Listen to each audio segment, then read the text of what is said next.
Get ready, start. Last week, the BJP not only spared but also backed Nitin Gadkari as its party president. Stop. Gadkari, who ran a sugar business, used a Hydra like ownership structure for his corporation with a web of dozens of shell companies, bogus addresses, and dubious dictatorships. Stop. He also allegedly took loans from the same infrastructure companies he awarded contracts to as PWD minister. Stop. The first standard excuse was nothing malified is proven, yet implying Gadkari could have made these fake companies just for fun. Perhaps he enjoys solving brain teasers. Stop. The second classic excuse was look at what the Congress did. Stop. Therefore, a murderer can be spared as long as he can find another murderer. Stop. Saving Gadkari shocked some, especially who thought the BJP was different. Stop. Even politically, it may be decision they could regret over time. Stop. The BJP stalls entire parliament sessions over corruption. Stop. Its leaders share the dais with anti corruption crusaders like Baba Ramdev. Gadkari did too. Stop. And yet, the Protect Gadkari huddled showed the BJP cares about propriety, but only if the accused is from the Congress. Stop. Gadkari also found support in the RSS, BJP's backbone and self styled protector of Hindu Dharma. Stop. The RSS's website claims its vision is working towards Bharat's national glory based on the noblest values. Stop.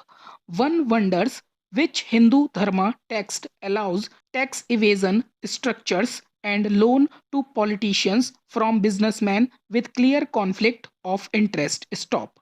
One wonders if Gadkari actions represents the noblest values. Stop. In Hindu mythology, dharma protectors sacrifice family members for virtue. Stop. Here, the RSS didn't take action against Gadkari because, well, he is their alumnus and one of their own. Stop.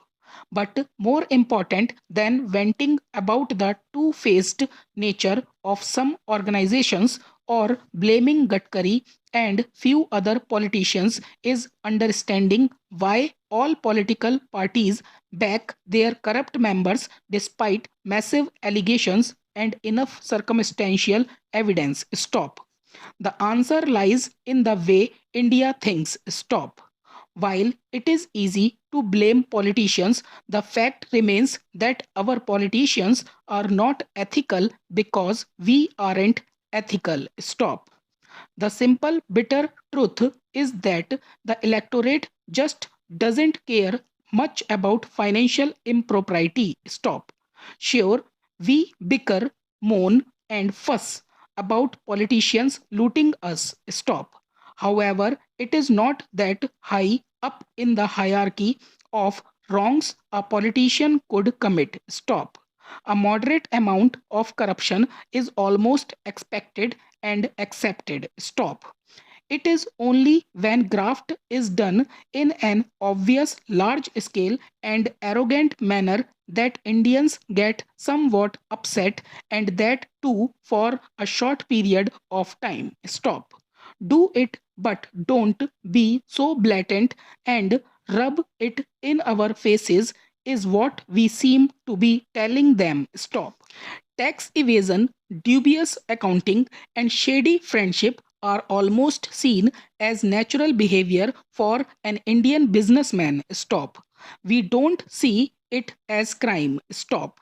We treat it at par with, say, eating four plates of dessert, a bit greedy but understandable. Stop. Until we as a society really feel graft, unethical behavior, and nepotism are huge problems and start to truly care about all of it, politicians will not change. Stop. Take, for instance, an hypothetical situation. Stop.